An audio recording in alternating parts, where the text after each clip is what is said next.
Hi everybody and welcome back to my channel. I'm starting a new mini-series. As you can tell probably from the title of this video that I haven't picked out yet, but I'm assuming it'll be something along the lines of being gay and Pride Month and my story, and I kind of wanted to start a new mini-series. It's been a while since I've posted anything other than, you know, a couple of time lapses here and there, and things have been kind of crazy with COVID-19 and all this other stuff happening in the world, and you know, we've got the BLM protests to focus on, and all this stuff that's kind of kept me away from being a content creator because I had other things to do and other fights to fight, and that's okay. But now I'm kind of coming back to creating a little bit more, and with the political atmosphere being the way that it is with a lot of stuff right now, I thought it would be really cool and really important to actually talk about Pride. It's Pride Month. We've got things going on in the government when it comes to gay rights, and I think that's really important to address. I grew up in a really interesting time for that, so I want to talk about that a little bit. So I grew up, oh my goodness, I still have a little chunk of face mask on. It's a peel off, no worry.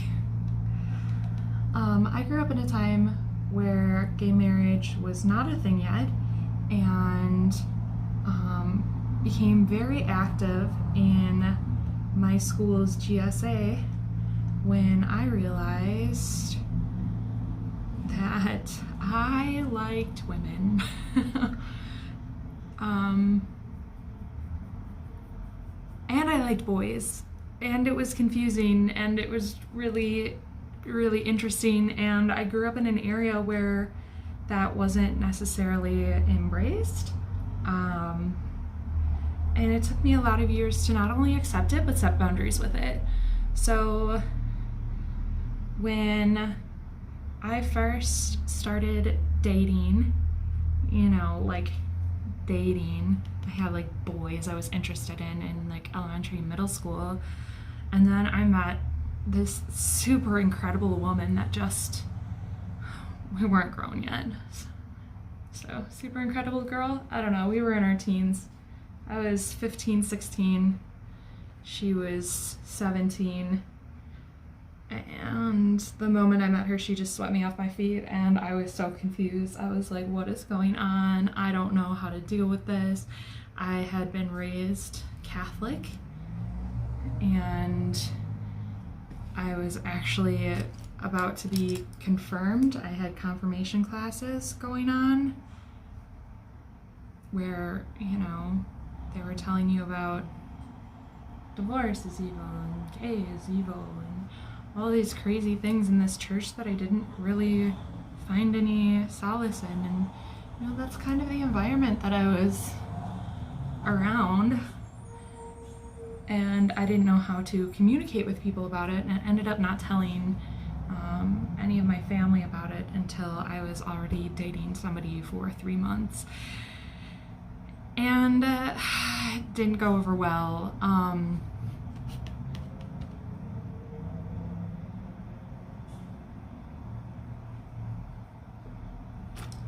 guess I've never really talked about it, like super publicly, besides within my GSA, which was kind of a private support group, but I remember telling my mom while sitting in the car, and she bawled. She bawled her eyes out and asked me if I had kissed this girl, and I said yes, and she cried even more, and then she told me it was a phase and I was going to get over it, and she wouldn't let us hold hands. My car window got smashed in that year. I honestly think that it was probably like some kids who, I don't know, were playing and like accidentally threw a rock through the, you know, we were in a neighborhood with a lot of kids, like it was one window, it looked like an accident, and she went off the rails on how it was a gay hate crime and people were gonna come after me and all this stuff, and it's just super super crazy. And when I wasn't dating her anymore after we broke up, I got really quiet about any relationships that I was in or pursued with women because I felt super judged by my family and by my community, and I didn't have a lot of them. I have a type, you know, and I guess, God, the traffic today is awful. Like, if we're being real, finding a straight man, I can just throw a rock on the street and find a straight guy, but finding a woman that I was compatible with, let alone one that would accept the fact that I liked both men and women and non-binary and everything in between, that was a little problematic. So I'm actually engaged now to a straight man, and I know for a lot of people that means that I'm no longer gay or not gay enough or whatever, but it's not really how it works. You don't just turn it off. It's something that kind of sticks with you forever, and I think that's a super weird way to look at things. Like, you're not just, oh, you're single, so I guess you're not into anything right now because you're single. Like, it just seems silly to me. Like, I don't just stop liking a certain gender because whatever. Wow, I'm super awkward talking about myself. Other things I kind of struggled with before I was able to get into the community a little bit more and understand things better is how to label myself. So once again, I grew up in a super conservative community. I was actually recently informed that my hometown is actually the most conservative county, is in the most conservative county in Wisconsin, which is kind of scary to think about. I read a pamphlet on all these different sexual orientations, and the one that I associated the best with was pansexual. I don't really mind if people call me bi or pan, but that's kind of where I sit on all of this, and I'm feeling so awkward, like I don't even know if I'm gonna publish this, but at the same time I feel like it needs to be talked about because I feel like it is this awkward conversation. Like, it's so easy to, I don't know, post about, but it's really hard to talk about, especially to a large audience. So one of the things I also struggled with was when I decided to come out as pansexual, and I announced that it was something that was pretty new to the group that I was in, and like a lot of the young people that were in our group were really accepting of it, but our GSA leader actually kind of fought me on it and was a really big, massive bitch, if we're being real. She insisted that identifying as pansexual meant that I was attracted to animals, and it included bestiality. And that was a chunk of misinformation that I took really personally, and I got really effing mad about. Like, what kind of adult, when a teenager is struggling with their identity, goes, oh, I mean, yeah, you could identify as that, but it means you like animals. And I'm like, I don't like animals. And they're like, oh, but you do, because you identify as that, which means you are into bestiality. And I'm like, no, I'm not. And she's like, but you are. And that was super, super embarrassing. And I feel like, I don't know, I feel like I spent a lot of my adult life bouncing in and out of the closet with like being open about my sexuality and then not being open about my sexuality. But at the end of the day, there's really nothing to be embarrassed about. And I don't know why. Well, I do know why. I know why I kept it to myself. I kept it to myself because I didn't want to be persecuted, and I didn't want to be made fun of. And, you know, it was hard when you also had people within the gay community that didn't like you because you couldn't pick a side and you were indecisive, and like, and then the straight community, it was a lot of like, oh, so you're just a hoe. Like, you're just a whore. You just like to make out with girls. And I had to start setting limitations for myself in that too. You know, I had straight girlfriends that would want to make out all the time when they were drunk, and I really quickly kind of figured out that, like, they were just using me and kind of, like, manipulating my sexuality in order to, like, I don't know, be sexy and pick up guys and look sexy, and, like, it was this weird, it was so weird, like, and I look back on that, and, like, one of the people that I did that with regularly, she would, like, every time she got drunk, she's like, let's make out, it'll be so hot, our boyfriends will think it's hot, like, make out with me so these straight guys think I'm hot, like, let's make out, like, I just get bi-curious when I'm drunk.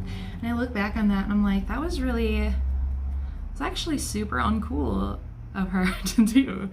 And I just don't know, I think we just normalize putting up with people doing these kinds of things because you're already in a position where you're wanting to be accepted, and then, I don't know, you just let shit happen because you don't want to call out people for being shitbags when you're just happy that they're kind of accepting you. They're not really accepting you if they're exploiting you. And really, in the end, that's what it was.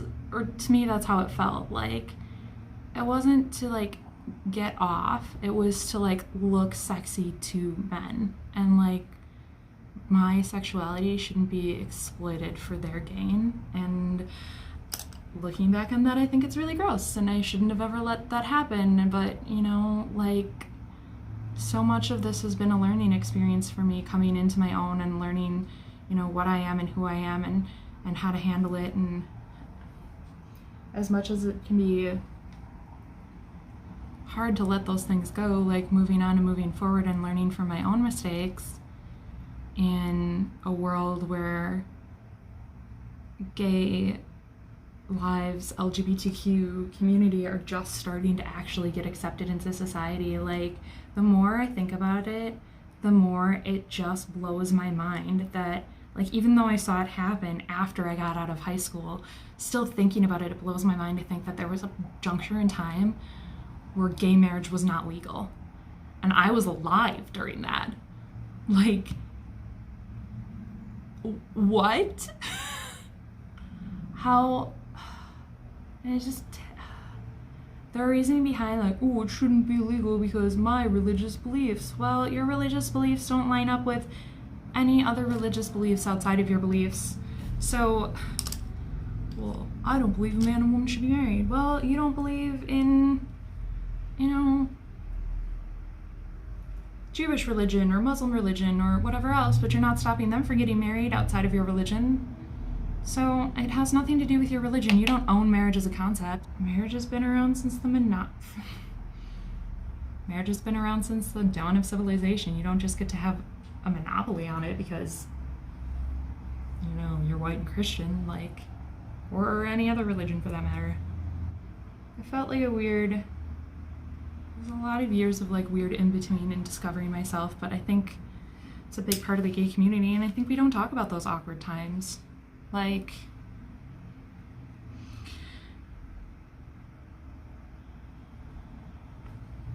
we don't talk about the awkward transitions and the, like, hate from inside of the community and outside of the community, and learning and growing with things like learning more about trans people and, you know, how to properly label my sexuality to not be exclusive of them was one that was really important that I feel like just cropped up within the last couple of years, and being able to recognize that and say, oh, okay, like, that makes sense to me, and I will add that to my vocabulary, or, you know, exclude certain things from my vocabulary in order to not be an asshole.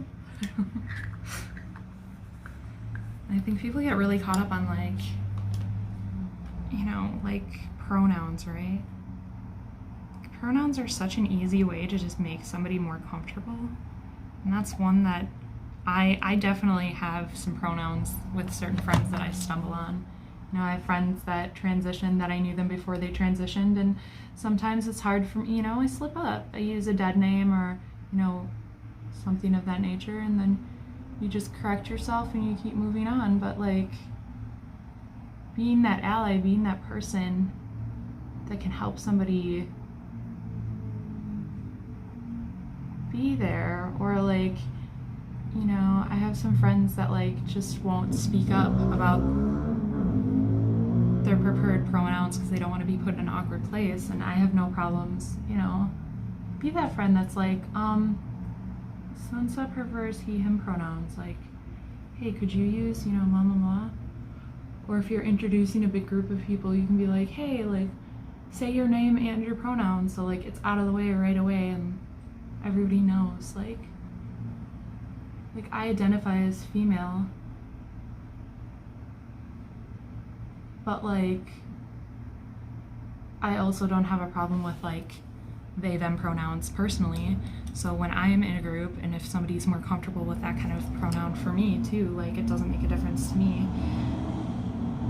Maybe somebody wants just female pronouns or just male pronouns, and that's such an easy, pronouns are such an easy change, and I don't know why people fight them so hard, because to me it's just the most simple, easy thing to do in the whole world. Again, sure, like you might slip up or whatever, but like you don't have to change anything about your life to refer to somebody by their own pronouns. There's nothing you have to change about you in order to refer to somebody else in their proper pronoun. It's so silly that people get so bent up about that. Like,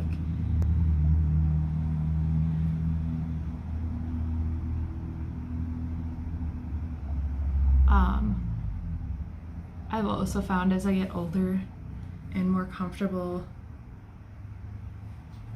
with my sexuality and who I am and my, you know, sexual preferences and identity, that I've become more confident with my body. I'm more confident telling people that I'm a feminist. I'm much more proud of that now. Whereas I think at one point in time I even kind of denied feminism because I didn't think that it was needed, before I realized what I was up against and really going out into the world and discovering that feminism was not a bad thing, and feminism was not dead, and feminism was still needed. I think it made me more comfortable with ditching social norms like shaving. Sometimes I shave, sometimes I don't, and then, you know, whatever I'm comfortable with, and, you know, it steered me away from a lot of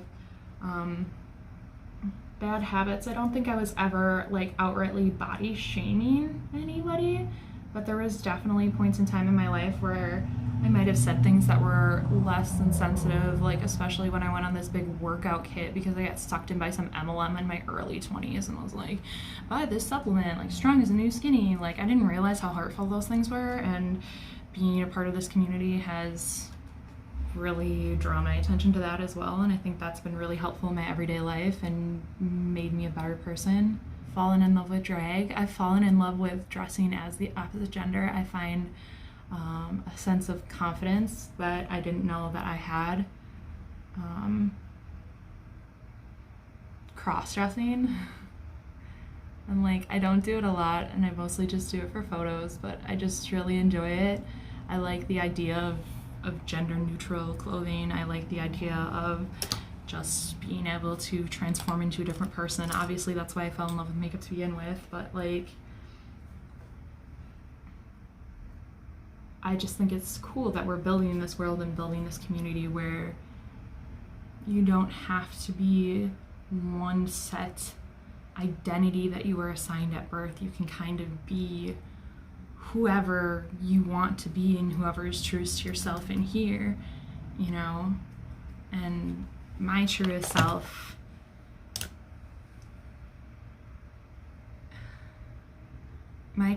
loves people for who they are in here, and my truest self likes to show whatever's in here on my outside on any given day.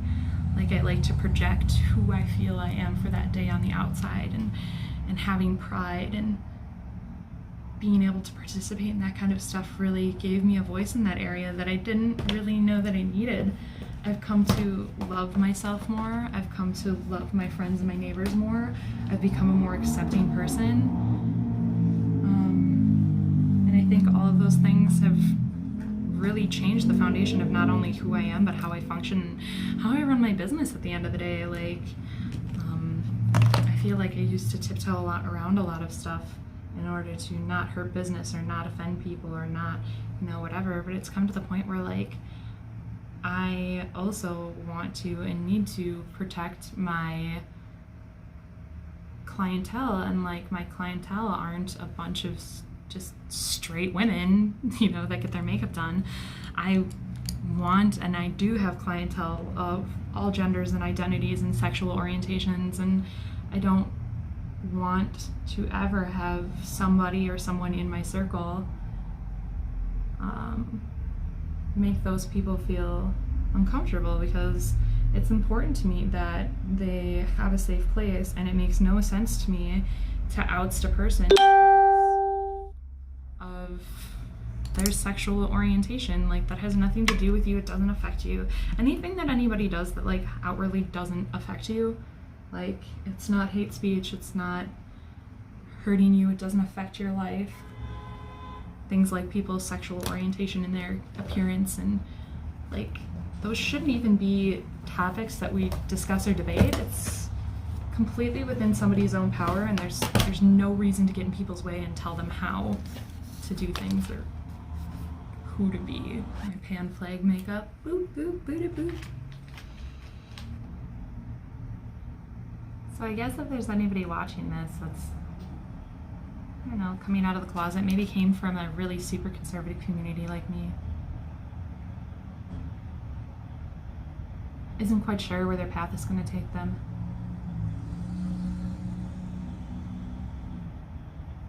my best advice is don't rush it. Some of my other advice would be explore. Like, it's okay to change your mind. Maybe you think you like girls and then you decide you don't. That's okay. Like,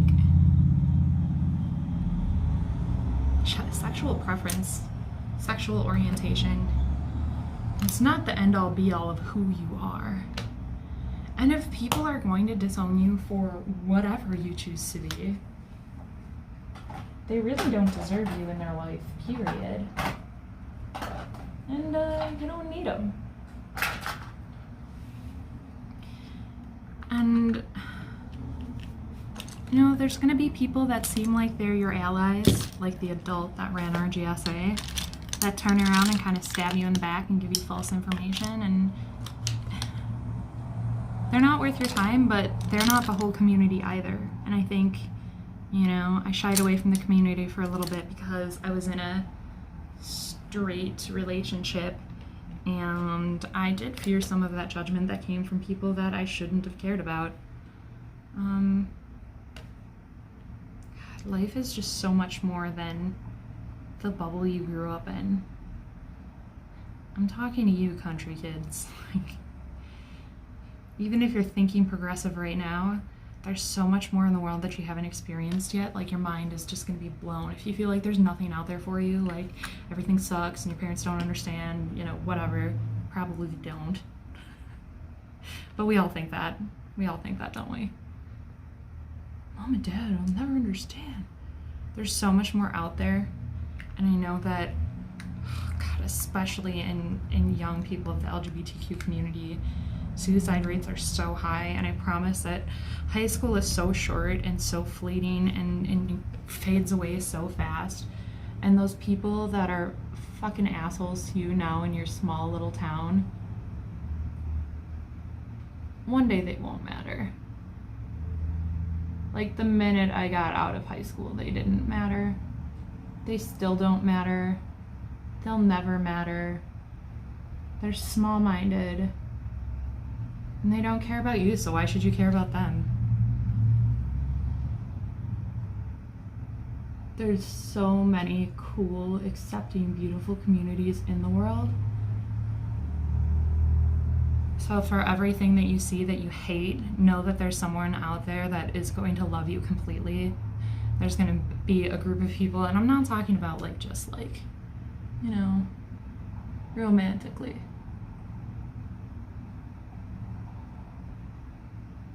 I found love in so many places that I didn't expect, and with,